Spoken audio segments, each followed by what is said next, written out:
Hey everybody, big welcome back. Today I'm going to be doing just a little quick update on my 1975 MG Midget, and I'm showing you about how I filled the turn signals, or marker lights rather.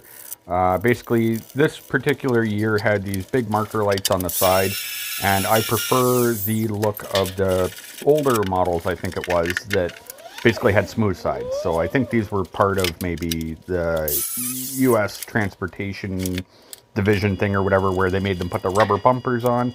I think maybe that's when they made them put these markers on.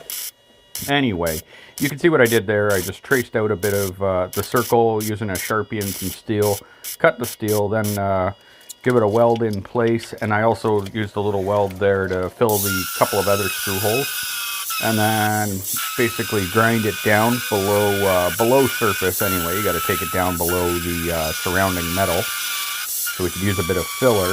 And it's kind of funny, like watching this back, it makes it look like I know what I'm doing. And I assure you I'm a complete idiot and I'm just figuring this out as I go. But overall, I will say that I'm actually pretty happy with how this came out.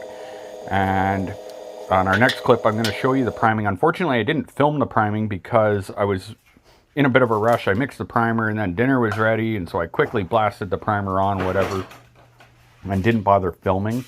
However, I'm going to show you the side I did prime, which was the opposite side that I just did on there, but it doesn't matter. You guys can see the video. And also, I think I said on my last episode that I had to fill the hole on the floor there. So I did. I cut out the bad section. I bent and cut and welded in a piece, and then went around it with the seam sealer, and then I'll do the wire wheel on the floor and clean all that up. As you can see, I've got some more fill to fix there, but here we can see, and I'm using the high build primer, which I sprayed on like really thick, way thicker than I should have. You know how I said I was in a hurry?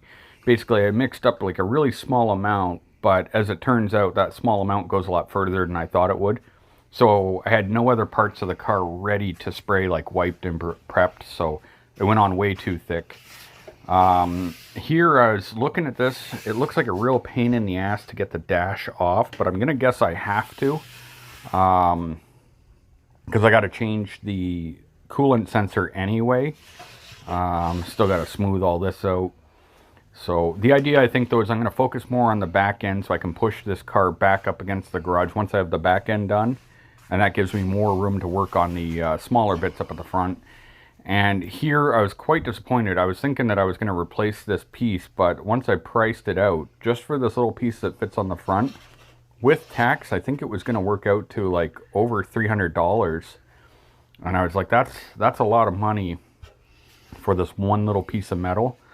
So I may go down to Princess Auto and just buy a dent puller and see if I can pull that dent out a bit, and then fiberglass fill whatever I can't get out. And then here I'm just showing you, I gotta still figure out how I'm mounting this bumper, and I have to do a little bit of research because it looks a little trickier than I had hoped. And that front marker, those are going to come off as well. So I wanted, the car's not going to be a perfect restoration. There you can see where I spilt primer down the whole front of my freezer, and my floor is a mess. Also, I'll say with this two-part primer I'm using here, this side was the rattle can primer from before, but anyhow, you really need good sandpaper. I was using like Diablo sandpaper, and it just seems to eat it. I went out to Walmart and picked up some 3M, which I don't have any for my my orbital, so I just have to use it with a block, but the 3M sandpaper cuts right through it. So I was also showing this just to say that I should probably put the water separator on the line. I was just too lazy, so I will get that done. But really, that's all I wanted to show you guys, a little update showing you that the bodywork is in the process, and I will film me doing some more of it for sure and show you guys how I'm doing it. That's it, guys. See you next time.